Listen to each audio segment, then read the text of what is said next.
రాష్ట్రాల్లో తైవాన్ నిమ్మ సాగు విస్తరిస్తోంది.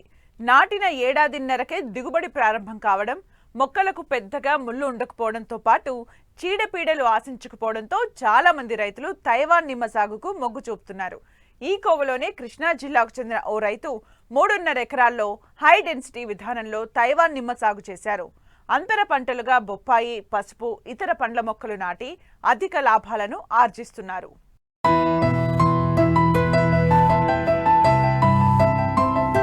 సాధారణంగా కొత్తగా నాటిన నిమ్మ తోటల నుండి 3-4 ఏళ్ల తర్వాత దిగుబడులు వస్తూ ఉంటాయి. కానీ ఇటీవలి కాలంలో తెలుగు రాష్ట్రాల్లో విస్తరిస్తున్న తైవాన్ నిమ్మ రకం మాత్రం నాటిన ఏడాదిన్నరలోనే దిగుబడులు వస్తున్నాయి. సాధారణ నిమ్మ తోటల్లో 2 నెలలు కాపు కాస్తే మరో 2 నెలలు ఉండదు. ఈ తైవాన్ రకం ఏడాది పొడవునా దిగుబడి వస్తుంది. అంతేకాదు ఎలాంటి చీడపీడలు ఆశించవు. అందుకే చాలా మంది రైతులు ఈ రకాలను ఎంచుకుని సాగు చేస్తున్నారు. ఇలా సాగు చేసిన వారిలో కృష్ణా జిల్లా పడిముక్కల మండలం ఐనపూరు గ్రామానికి చెందిన రైతు కొల్లి సాంబశివారెడ్డి ఒకరు.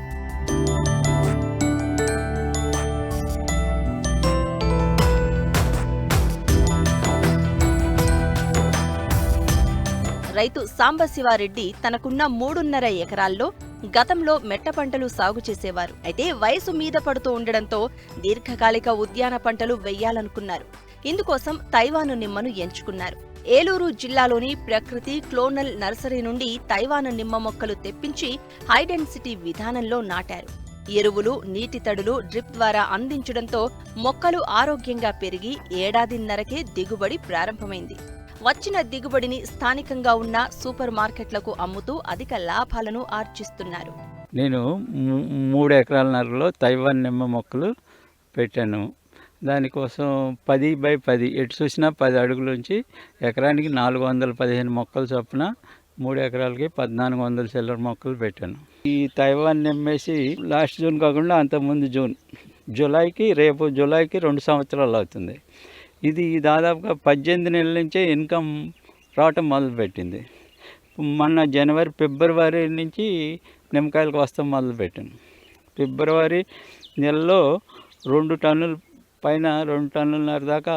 అప్పుడు రేటు కొంచెం తక్కువ ఉంది. కేజీ 40 రూపాయలు చొప్పున, బస్తా 2000కి. అప్పుడు ఒక 2.5 టన్నులు అమ్మా. మొన్న అనుకోకుండా ఏప్రిల్ నుంచి రేటు విపరీతంగా పెరిగిపోయింది. నిమ్మ ఏప్రిల్ నుంచి 80 రూపాయలు ఇస్తున్నారు కేజీకి. ఏప్రిల్ నెలలో 2 టన్నులు అమ్మా, ఏప్రిల్ మొత్తం. ఇప్పుడు మళ్ళీ ఇంకో 10 రూపాయలు పెంచి 90 రూపాయలు ఇస్తున్నారు. ఈ నిమ్మకాయ ఇవ్వాలి కొయ్యాలని ఏం లేదు. ఒక 15 రోజులు కొయ్యిపోయిన చెట్టును అలాగే నిల్వ ఉంటుంది. కోసినాక కూడా 10 రోజులు 15 రోజులు కాయ చెడిపోదు. తైవాన్ వెరైటీ కాయ వస్తుంది, కానీ మామూలు నిమ్మకాయ కన్నా చాలా లావు ఉంటుంది ఒక్కోసారి. అంటే నేను బలం కూడా దీనికి అనుకోకుండా పెట్టే ఆర్గానిక్ రైతుని డ్రిప్ ఇరిగేషన్ ద్వారానే మొక్కలను పెంచాను. డ్రిప్ ద్వారా ఎరువులు ఇస్తూ ఉండండి, బయో ఫెర్టిలైజర్స్ అవి తెప్పించేవాడిని. దీని నుంచి బయో పొటాష్, బయో ఫాస్ఫేట్ అవి తెప్పించేసినాక ఇంకా చెట్లు బాగా పెరిగి బాగా కాయ ఈల్డింగ్ మంచిగా వచ్చింది. దీంట్లో పురుగు మందులు అలాంటివి ఏమీ అంత చల్లాల్సిన అవసరం రాలేదు నాకు. మొక్కలు జంగారెడ్డిగూడెంలో ప్రకృతి నర్సరీ అని ఉంది. దాంట్లో క్రోనింగ్ మొక్క నాకు 50 రూపాయలు పడింది. మొక్కలో కూడా డ్యామేజ్ ఎక్కువ రాలేదు. పెట్టిన ప్రతి మొక్క బతికింది. దిగుబడి కూడా గుత్తులుగా బాగా కాస్తుంది. కోసుకోవటం కూడా ఈజీ, ముళ్ళు కూడా తక్కువ. దీంట్లో కాయ కూడా చాలా నైస్గా ఎక్కడ మచ్చ లేకుండా ఉంటుంది. జ్యూస్ శాతం కూడా ఎక్కువ ఉంటుంది. పిండితే దాదాపుగా ఒక అరకప్పు వచ్చేస్తుంది. ఒక్కొక్క కాయకి అరకప్పు పైన వస్తుంది. ఇప్పుడు నేను కోస్తున్నాను, ఈ నెలకు వస్తున్నాను. మళ్ళీ ఇక కంటిన్యూ ఎనీ టైం ఉంటాయి ఈ కాయలో. ప్రతి నెల కోసుకొని మళ్ళీ పోతుంది. పిందెలు ఉన్నాయి, దాని వెనకాల సైజు ఉంది, 2 సైజులు ఉన్నాయి. మళ్ళీ పోత వస్తుంది. ఎప్పుడు కంటిన్యూగా కాయలు తెగుతూనే ఉంటాయి. చెట్టు సుమారు 5-6 కిలోలు తెగుతాయి ఒక్కో చెట్టుకి. ఒక గుత్తికి 10 కాయలు కూడా ఉన్నాయి. 10-12 కూడా చూసాను నేను. చెట్టు కొమ్మలు బొరువై కింద నేల కానిపోతుంది. నీటి తళ్ళు ఫస్ట్ చిన్న మొక్క అప్పుడు డ్రిప్ ఇరిగేషనే. తర్వాత పెద్ద ఎరిగిన తర్వాత మామూలు మొక్కలకి బలం చేస్తానికి మట్టి లాగిచ్చాను. మధ్య కానాల్లో వదులుతాను. నాకు ఇప్పుడు 9 HP పవర్ వీడర్ అని ఒకటి ఉంది. అది అంతర్కృషి చేసుకోవటానికి, మధ్యలో మొక్కల మధ్యన తిప్పుకోవటానికి 3 HPది ఒకటి ఉంది మొక్కల్లో తిప్పుకోవటానికి. ఆ 2 పవర్ వీడర్లు తిప్పి ఈ కలుపు వాటి నివారణకి బాగా ఉపయోగపడుతున్నాయి. ఫస్ట్ బత్తాయి పెడదాం అనుకున్నాను, బత్తాయి కన్నా కూడా నిమ్మ అయితే బాగుంటుందని ఈ లైన్కి వచ్చా. అంటే కాకపోతే మార్కెట్ కొంచెం కష్టమైంది. ఈ కాయ సైజు లావ్ అవటం వలన యాక్చువల్గా నిమ్మకాయ అనేదానికి చిన్నకాయ ఒక 20 రూపాయలు ఇస్తే ఒక అరడైనో 10 ఇచ్చేటట్టు ఉంటే మార్కెట్లో బాగా మూవ్ అవుతుంది. ఇది కాయ లావ్ అవటం వలన కొంచెం రేట్ ఎక్కువ ఉండటం వలన ఇప్పుడు ఇది కేజీకి 12 కాయలు వస్తాయి, 15 కాయలు, 20 లోపే, 20 కూడా రావు కేజీకి. అంత లావు ఉండటం వలన వాళ్ళు ఇవ్వలేరు, కేజీ 90 రూపాయలు ఇస్తున్నారు కదా. ఇప్పుడు ఇది ఫస్ట్ కాపు నేను అడిగాను, ఫస్ట్ కాపు కొంచెం లావే వస్తుంది, ఒక కాయ అది కూడా గుర్తు వచ్చిన దగ్గర చిన్నకాయ ఉంటుంది ఫస్ట్ కాపే. ఇంకా 2 సంవత్సరాలు నిండల తోట, రేపు జూలైకి 2 సంవత్సరాలు కంప్లీట్ అవుతుంది. వాళ్ళు ఫస్ట్ చెప్పింది ఏంటంటే ఇది తైవాన్ వెరైటీ, కాయ కోయంగానే కొమ్ము కట్ చేయాలి, కొమ్ము కట్ చేస్తే మళ్ళీ కొత్త చిగురు వచ్చేసి మళ్ళీ కొత్త కాయలు వస్తాయి అని అన్ని చెప్పి ఐడెంటిటీ పద్ధతిలో వేయించారు. మామూలుగా నిమ్మ అయితే 18 అడుగులకు ఎటు చూసినా 18 అడుగులకు ఒక మొక్క పెడతారు. ఇది నేను 10 అడుగులకే ఐడెన్సిటీ పద్ధతిలో ఎకరానికి 415 చొప్పున పెట్టాను కాబట్టి చెట్లు కూడా ఎక్కువ ఉన్నాయి కాబట్టి దిగుబడి బాగానే వస్తుంది. కాపు అయినాక ఆ కొమ్మ చివర్లో కట్ చేయాలి, ట్రిమ్మింగ్ చేస్తే మళ్ళీ కొత్త చిగురు వచ్చేసి కాండం, ఆ కొత్త చిగురు కొత్త పోత వచ్చి కొత్తగా దిగుబడి ఎక్కువ వస్తానికి ఆస్కారం ఉంది. రైతు శివారెడ్డి నిమ్మ పంట నుండి దిగుబడి రావడానికి సమయం పడుతుందనే ఉద్దేశంతో చెట్ల మధ్య ఖాళీ స్థలంలో అంతర పంటలుగా బొప్పాయి, పసుపు సాగు చేశారు. వీటితో పాటు అక్కడక్కడ అనేక రకాల పండ్ల మొక్కలను నాటారు. బొప్పాయి, పసుపు పంటలను తీసిన రైతు అదనపు లాభాలను గడించారు. ఇతర పంటలతో పోల్చితే తైవాన్ నిమ్మతో మంచి లాభాలు వస్తున్నాయని చెప్తున్నారు రైతు. తైవాన్ నిమ్మ అనేదానికి నాకు వాళ్ళు 1.5-2 సంవత్సరాలకి వస్తుంది అన్నారు, కానీ నాకు నమ్మకం కుదరక ఈ సంవత్సరం కాలంలో మనకి ఇన్కమ్ ఏంటి అని ఆలోచించేసాను. దాని మీదట బొప్పాయి అంతర పంటగా వేస్తే ఎలా ఉంటుంది అనేది అనుకుని తడవగానే బొప్పాయి మొక్కలు తెచ్చి మళ్ళీ ఆ మొక్కల మధ్యలో 10 అడుగుల మధ్యలో 5 అడుగులు బేస్ చేసుకుని మధ్యలో అవి కూడా 1400 మొక్కలు పెట్టాను. బొప్పాయి మొక్కలు పెట్టడమే కాకుండా ఇంకా మధ్యలో 10 అడుగులు ఖాళీ ఉంది కదా, ఏదైనా పంట వేస్తే ఎలా ఉంటుంది అనేది నాకు అనిపించి 3 సాల్ట్ పసుపు, ఒక రకం లకడాంగ్ మేఘాలయ నుంచి తెప్పించాను. అది కిలో కొంచెం కాస్ట్ ఎక్కువే అయింది, తెప్పించి అది నాటాను కొంత, ఒక అర ఎకరం లోపు. ఇంకో రకం కేరళ నుంచి పీతాంబరం అనే కొత్త రకం వచ్చింది, అది మంచి వెరైటీ, కుర్కిమిన్ 12% ఉంటుంది ఈ రెండిట్లో. అంతకుముందు ఫస్ట్ ఇయర్లోనే బొప్పాయి నాకు అమోఘంగా వచ్చింది. దాదాపుగా 3 లోడ్లు ఢిల్లీకి కోపించా, 12 టన్నులు. ఒక లోడు 18 రూపాయలు పడింది, తగ్గింది, తర్వాత 15, తర్వాత 12కే కోపించా. తర్వాత 3 టన్నులు చొప్పున 8 రూపాయలకు కూడా అమ్మాను. అయినా కానీ లాభం వచ్చింది బొప్పాయిలో. అన్ని రకాల మొక్కలు పెట్టాలని ఆశతో మామిడి ఒక 12 రకాలు, ఉసిరి, అలాగే ములగ, అక్కడ దాచిన చెక్క, లవంగాయలు, ఇంకా సపోటా, చెర్రీ, అడవి బాదం, అడవి మామిడి, మకడమియా కూడా పెట్టాను. మకడమియా కూడా 3 మొక్కలు ఉన్నాయి నా దగ్గర. మియాంజాకి కూడా 3 మొక్కలు బతికినాయి, అవి కూడా 3 మొక్కలు పెట్టాను. పనస రకాలు ఉన్నాయి, పనసలో పింకు, రెడ్, మామూలు ఎల్లో పనస. ఇప్పుడు వరకు 2 టన్నులు అంటే 240,000, 80,000, ఇప్పుడు 2,00,000 ఈ నిమ్మ మీద వచ్చింది. బొప్పాయి మీద 4,00,000 వచ్చింది నాకు ఇన్కమ్. ఇప్పుడు పసుపు వండాను, తవ్వించి వండాను, ఇప్పుడు 14 క్వింటాలు ఎండి పసుపు అయింది. ఇప్పుడు దాని మీద కూడా నాకు ఖర్చులు పోను, దాని మీద కూడా 1,00,000 రూపాయల పైన ఉంటుంది. దేవుడి దయ వల్ల దానికి మంచి మార్కెట్ దొరికి మంచి రేట్ వస్తే ఇంకా ఎక్కువ రేట్ వస్తుంది. ఎకరానికి మొక్కలకి 40,000-50,000 అయిందండి. ఇంకా తర్వాత పిండి అయ్యి రోజున మొక్కకు 100 రూపాయలు ఖర్చు అవుతుంది. ఎకరానికి అంటే 400 మొక్కలు పెట్టాం కదా, ఎకరానికి 50,000 ఖర్చు అవుతుందండి ఎకరానికి. 50,000 అంటే నాకు ఇప్పుడు మ్యాక్సిమం చాలా వచ్చింది. 3 ఎకరాలన్నర మీద 7 లక్షల ఇన్కమ్ వచ్చింది.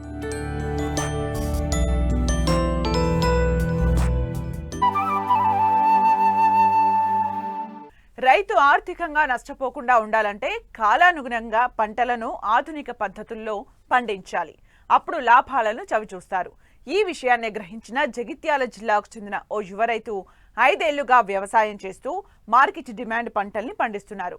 ఈ వేసవిలో అందరిలా కాకుండా మార్కెట్ డిమాండ్ ఉన్న రంగురంగుల పుచ్చకాయలను శాస్త్రీయ పద్ధతుల్లో పండిస్తూ విజయాన్ని అందుకుంటున్నారు.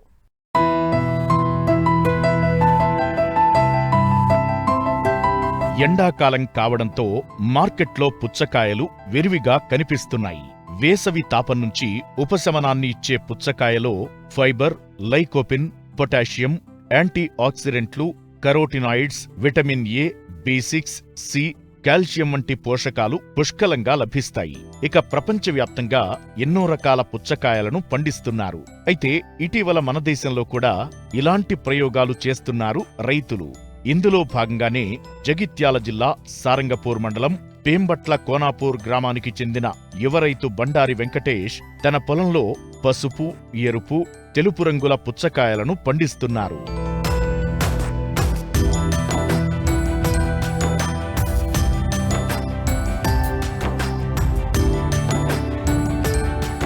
రైతు వెంకటేష్ 10వ తరగతి వరకు చదువుకున్నాడు. ఉపాధి కోసం కొన్నాళ్లపాటు సింగపూర్లో పనిచేశాడు. అయితే అక్కడ పరిస్థితులు అనుకూలించకపోవడంతో సొంత ఊరికి చేరుకున్నారు. తనకున్న 8 ఎకరాల భూమిలో వ్యవసాయం చేస్తున్నారు. అందరిలా కాకుండా సాగులో ప్రత్యేకత చాటుకుంటున్నారు. 2 ఎకరాల్లో ఇంటికి సరిపడా వరి పండిస్తూ 6 ఎకరాల్లో మార్కెట్కు అనుగుణంగా కూరగాయలను సాగు చేస్తున్నారు. అయితే ప్రతి వేసవిలో పుచ్చను సాగు చేస్తూ మంచి లాభాలను పొందుతున్నారు. ఈ ఏడాది పుచ్చలో నూతన రకాలైన జన్నత్, ఆరోహి, విశాల్ను 6 ఎకరాల్లో సాగు చేశారు. జన్నత్ రకం పైన తెల్లగా ఉండి లోపల రెడ్ కలర్, ఆరోహి రకం పైన ఆకుపచ్చ రంగులో ఉండి లోపల పసుపు రంగులో ఉంటుంది. విశాల్ రకం పైన లోపల పసుపు రంగులో ఉంటుంది. సాధారణ రకాలతో పోల్చితే ఆకర్షణీయంగా ఉండటమే కాకుండా స్వీట్నెస్ అధికంగా ఉంటుంది. అలాగే మార్కెట్లో ధర కూడా అధికంగా పలుకుతుంది. నేను ఈ పుచ్చకాయ వండేవాటి 5 సంవత్సరాలు అవుతుంది. కొంచెం మొదటి సుందలి వ్యవసాయం మీద మక్కువతోని నేను ఈ పుచ్చకాయను ఎంచుకున్నా. మామూలుగా కిరణ్ వెరైటీ కాకుండా నేను కొత్త వెరైటీలోకి అయినా. ఈ స్టార్టింగ్ ఏంటంటే మనం దుక్కి 2 సార్లు దున్నుకొని కోడెరువు, పశువుల పేడ పోసుకుంటాం. దాని తర్వాత బెడ్లు కొట్టించుకుంటా. బెడ్ మాత్రం ఖచ్చితంగా ఎంత హైట్ ఉంటే రైతుకు అంత దిగుబడి వస్తుంది. ఖచ్చితంగా ఫిట్టున్నర బెడ్ రావాలి. 4 ఫీట్ల మల్చింగ్ పేపర్ వేస్తా. 25 మైక్రోన్ మల్చింగ్ పేపర్ వేస్తే మనకు 2 పంటలు తీయచ్చు. ఈ పుచ్చకాయ అయిపోయిన తర్వాత టమాటా అన్న, బీరకాయ అన్న, బంతి తోట అన్న మళ్ళీ వాడుకుంటాను నేను బెడ్లు తీసేయకుండానే. అందుకే మనకు బెడ్ హైట్ ఉంటే ఏంటంటే మంచి దిగుబడి వస్తుంది.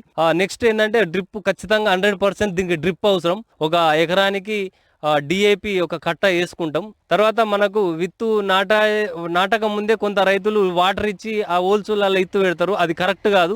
పొసిల్నే మనం మల్చింగ్ వేసిన తర్వాత ఒకవేళ హోల్స్ ఉంటేనేమో డైరెక్ట్ పెట్టేసుకోండి. హోల్స్ లేకపోతే మనమే ఒడుచుకొని పెట్టుకోవచ్చు. నేనైతే ప్రత్యేకంగా అవి రాడ్స్ తయారు చేసి వేడి చేసుకుంటా, నేనే ఒడుచుకుంటా. ఆ పొసిలో పెట్టేసుకున్న తర్వాత 24 గంటలలో నీళ్ళు ఇచ్చేస్తాం. ఖచ్చితంగా రైతు మాత్రం ఆ బెడ్డు తడిసేదాకా బయట నీళ్ళు పడితే గడ్డి మొత్తదని కొంచెమే నీళ్ళు ఇస్తాడు. సీడు జర్మినేషన్ రాదు. అందుకే బెడ్ మొత్తం తడుతుంది. తడిసిన తర్వాత 12వ రోజు నాడు మనకు సైడ్లా గడ్డి వచ్చింది కూడా నేను వీడర్తో మొత్తం దున్నేసుకుంటా. అది మనం కొంతమంది ఏంటంటే గడ్డి మందు కొడుతురు, అది కొంచెం డేంజరు. నెక్స్ట్ పంటకు కూడా ఖచ్చితంగా వెయిట్ పడుతుంది. వీడర్తో ఖచ్చితంగా దున్నించుకోవాలి. అది అయిపోయిన తర్వాత 12వ రోజు నుంచి మన 1261, 25 రోజులకు 13045, 45 రోజులకు 0050, మళ్ళా నెక్స్ట్ స్టెప్ కూడా 13045. 13045 ఏంటంటే సైజు పెరగడానికి. మనం స్ప్రే చేసుకోవాలనుకుంటే కానీ బోరాన్ ఖచ్చితంగా ఇంపార్టెంట్ వాటర్ మినల్లా. అది రైతులకు తెలియక బోరాన్ ఇయరు. 12వ రోజు అయిందంటే బోరాన్ ఖచ్చితంగా స్ప్రే చేసుకోవాలి. మనం 20 లీటర్లకు మీరు లీటర్ ఫర్ 1 గ్రామ్ వేసుకున్నా కానీ 20 లీటర్కు 20 గ్రామ్ బోరాను, అగ్రిమిన్ మ్యాక్స్ న్యూట్రిన్స్ లేదంటే బయోవిటా ఏ రకాలైన న్యూట్రిన్స్ కలుపుకొని మనం 15 రోజులకు ఒకసారి బోరాను న్యూట్రిన్స్ అందించినప్పుడు ఆ రూట్ క్రాక్, ముఖ్యంగా ఇందులో వచ్చే సమస్య ఏంటంటే రూట్ క్రాక్ వస్తుంది. దానికి ఖచ్చితంగా కాల్షియం నైట్రేట్ ఖచ్చితంగా ఉండాలి. అది కూడా సపరేట్గా లిక్విడ్ రూపంలో దొరుకుతుంది, పౌడర్ రూపంలో దొరుకుతుంది.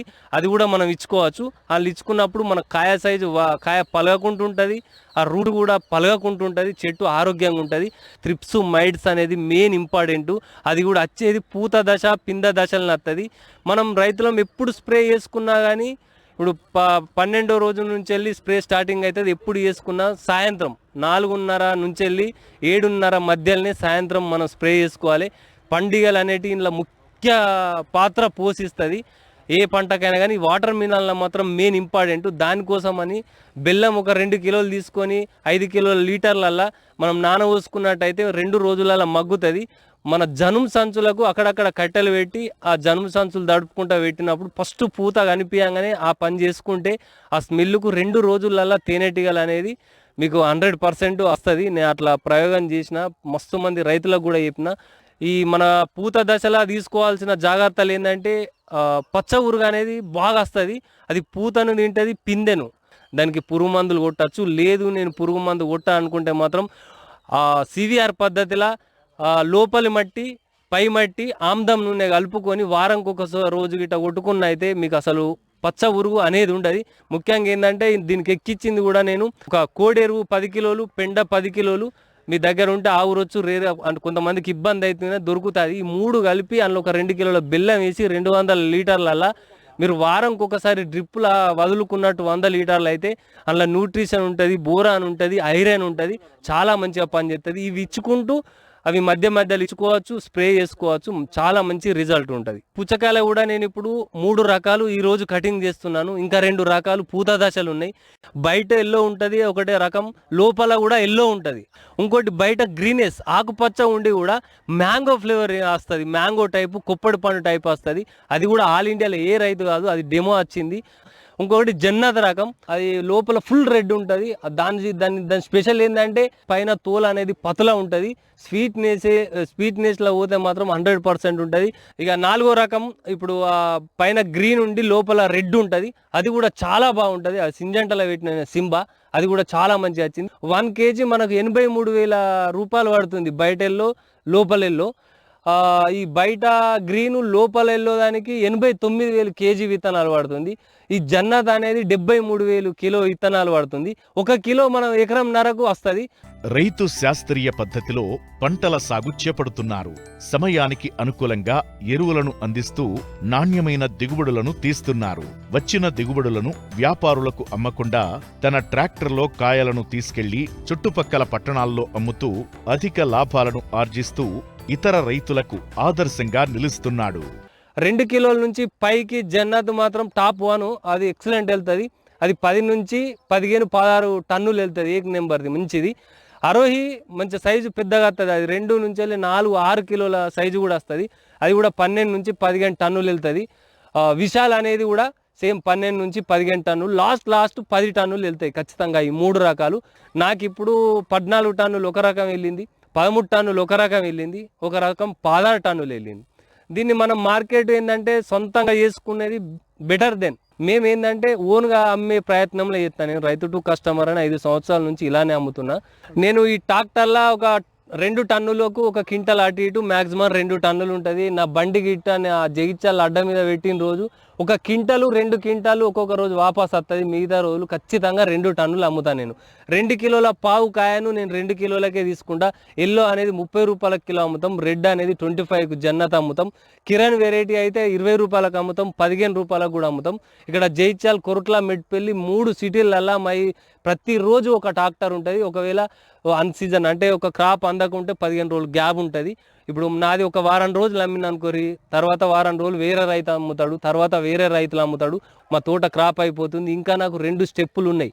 ఒకటి పూత దశలు ఉంది, ఒకటి కేజీన్నర అయిన జతలు స్టార్టింగ్లు ఉన్నది. నేను అంతా 7 ఎకరాలల్లా ఈ వాటర్ మిలన్ చేస్తా సమ్మర్లో. నేను ఇప్పుడు 4 ఎప్పాలు అయిపోయినాయి, ఇంకా 3 ఎప్పాలు ఉన్నాయి. ఈ పంట కాలం కూడా వింటర్ చలికాలంలో మనకు 100 రోజులు పడుతుంది. కొంచెం ఎండలు స్టార్ట్ అయిన వాళ్ళే 75 నుంచి 80 రోజులు పడుతుంది. ఇంకా లాస్ట్ అయితే 65 రోజులకు లాస్ట్ కట్ చేసుకోవచ్చు.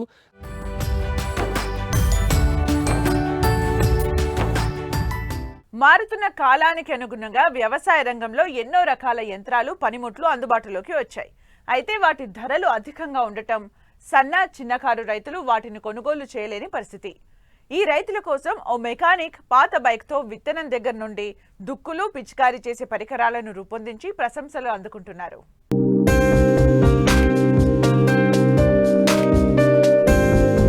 ఇదిగో ఇక్కడ కనిపిస్తున్న ఈ వ్యక్తి పేరు హజరత్ వలీ.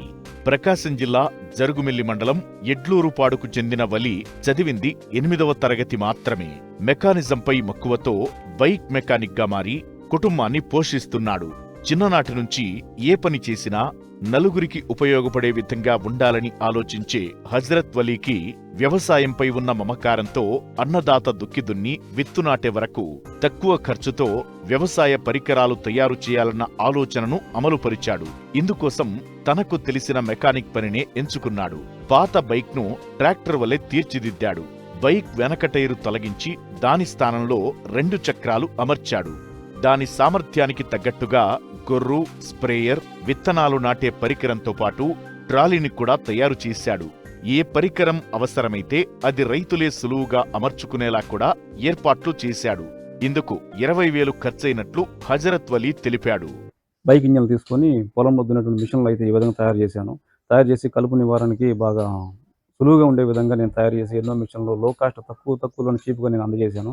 అవి బాగున్నాయి. ఆ తర్వాత అవి పట్టుకుని తిరగడము ఇబ్బందిగా ఉంది. అదేవిధంగా కంపెనీ మిషన్లు తీసుకోవాలంటే అధిక రేటు పెట్టి తీసుకోవాలంటే రైతులు ఇబ్బంది పడుతున్నారు. అలా కాదు, తక్కువలో లో కాస్ట్లో చేయాలని బైక్ మీద కూర్చొని చేసుకునే విధంగా బైక్కే గొర్రు, గుంటుగా అటాచ్మెంట్లు, మందు స్ప్రేయింగ్, అవన్నీ ట్రాలీలు ఇవన్నీ సెట్ చేసి అందజేస్తున్నాను. ప్రభుత్వం వారు ఏదైనా సహాయం చేసి సబ్సిడీ ద్వారా లోన్స్ ఏమైనా మాకు అందజేస్తే ఇంకా ముందుకెళ్ళి రైతులకు ఇంకా రకరకాల టెక్నాలజీ తోటి ఇంకా మంచి మిషన్లు తయారు చేసి నేను తక్కువ రేటుకి ఇవ్వగలను. వ్యవసాయంలో నూతన ఆవిష్కరణలకు గాను ఎన్నో ప్రశంసలు, షీల్డులు అందుకున్నారు హజరత్ వలీ. రైతుల కోసం అనేక పరికరాలను తయారు చేయాలనుకున్నా ఆర్థిక స్తోమత సహకరించట్లేదని, ప్రభుత్వం సహకరిస్తే వ్యవసాయంలో ఉపయోగించే అనేక యంత్రాలను తయారు చేస్తానంటున్నారు.